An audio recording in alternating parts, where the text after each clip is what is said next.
지금 세상은 말이죠. 한쪽에서는 엄청난 혼란이, 다른 한쪽에서는 눈부신 혁신이 동시에 벌어지고 있습니다. 이 두 가지 거대한 힘이 서로를 막 잡아당기고 있는 그런 형국인데요. 오늘 이 복잡하고 거대한 흐름 속으로 한번 깊이 들어가 보겠습니다. 자, 오늘은 이렇게 한번 진행해 볼까 합니다. 먼저 전 세계적으로 어떤 갈등이 벌어지고 있는지 그 거시적인 그림부터 한번 짚어보고요. 그 다음에 이런 갈등이 우리 주식시장 같은 곳에 어떤 영향을 미치는지, 그리고 그 안에서 한국은 또 어떤 독특한 상황에 처해 있는지 살펴볼 겁니다. 마지막으로는 이 모든 어려움 속에서 미래를 위해 어떤 준비를 하고 있는지 그 희망적인 부분까지 같이 들여다보겠습니다.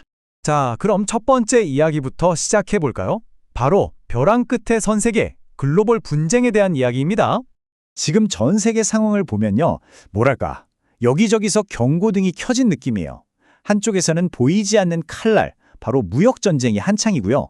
또 다른 쪽에서는 보시는 것처럼 실제 포탄이 오가는 끔찍한 전쟁이 계속되고 있죠. 이게 다가 아닙니다. 유럽은 기술을 가지고 싸우고 아시아는 군사적인 긴장감이 높아지고 정말 말 그대로 살얼음판을 걷고 있는 겁니다. 이런 팽팽한 분위기 속에서 중국 부총리가 한 말이 참 의미심장합니다. 중국의 발전은 위협이 아니라 기회다. 언뜻 들으면 되게 평화로운 제스처 같잖아요. 그런데 그 속을 들여다보면 이제 세계 경제판은 우리가 짠다는 아주 강력한 자신감이 깔려 있는 거죠. 주도권을 놓지 않겠다는 선언이나 마찬가지예요. 그리고 이런 신경전은 그냥 말로만 끝나는 게 아닙니다. 바로 행동으로 이어지죠. 유럽연합을 보세요. 화웨이나 ZTE 같은 중국의 대표 통신기업들, 오지망에서 아예 빼버리려고 하고 있잖아요. 명분은 바로 국가 안보입니다. 요즘 뉴스에서 많이 들리는 디리스킹, 그러니까 중국에 대한 의존도를 줄이겠다는 움직임의 아주 대표적인 예라고 할 수 있겠습니다. 자, 그럼 여기서 한번 생각해 볼까요?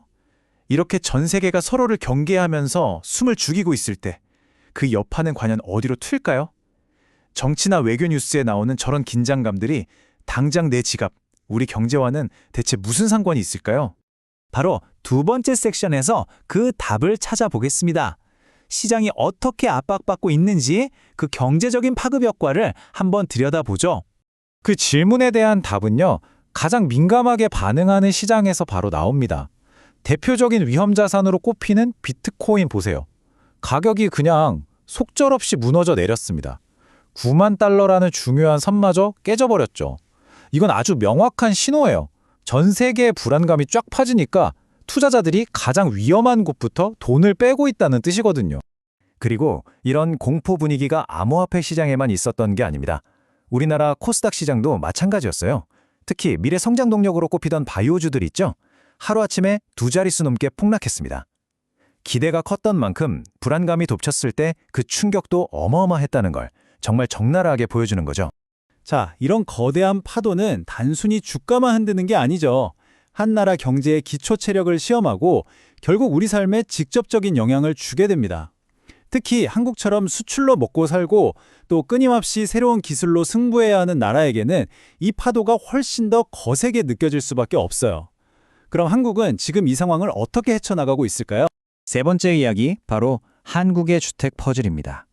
바깥에서 불어오는 찬바람이 안 그래도 복잡했던 우리 내부 문제와 만나면서 정말 기묘한 상황들을 만들어내고 있거든요. 이게 정말 이상한 일인데요. 한쪽에서는 집값이 막 불타오르고 있어요. 경북 같은 지방은 7% 가까이 오르면서 뜨거운데 정작 대한민국의 심장부인 서울에서는 집을 못 구해서 난립니다. 왜냐? 공급은 부족한데 전셋값은 천정부지로 치솟으니까요. 말 그대로 한 나라 안에 완전히 다른 두 개의 부동산 시장이 있는 셈이에요. 정말 기현상이죠. 그리고 이렇게 시장이 혼란스러울 때 가장 아픈 곳이 터지게 마련입니다. 바로 전세 사기 문제예요. 이 그래프 좀 보세요. 불과 몇 년 전만 해도 500억 원대였던 피해액이 이제는 7천억 원에 육박합니다. 무려 10배가 넘게 폭증한 거예요. 이 숫자는 그냥 통계가 아닙니다. 이 뒤에는 수많은 사람들의 땀과 눈물, 인생이 담겨 있는 거죠. 시장의 불안이 개인의 삶을 얼마나 처참하게 무너뜨릴 수 있는지 보여주는 너무나 가슴 아픈 현실입니다. 자, 그럼 이렇게 안팎으로 엄연 상황에서 한국은 그냥 주저앉고 있는 걸까요? 아닙니다. 바로 여기서부터 이야기가 아주 흥미롭게 바뀝니다. 모두가 위기라고 말할 때 오히려 미래를 향한 아주 과감한 베팅이 시작되고 있거든요. 이런 위기 속에서도 우리 기업들은요, 몸을 사리기는커녕 오히려 더 공격적으로 미래에 투자하고 있습니다. 이 화면 속 최첨단 공장처럼요, 로봇, AI, 그리고 친환경 에너지. 지금 당장은 힘들어도 이 세 가지가 결국 이 불확실성의 시대를 뚫고 나갈 가장 강력한 무기가 될 거라고 믿는 거죠. 그리고 그 믿음은 이미 구체적인 결과물로 나오고 있어요.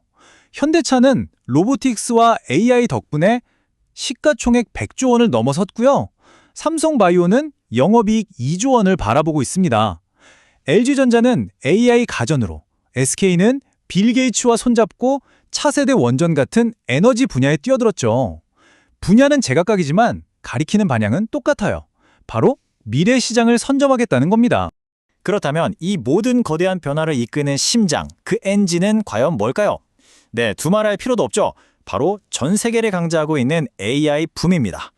그 AI 붐의 한가운데 바로 이 HBM이라는 반도체가 있습니다.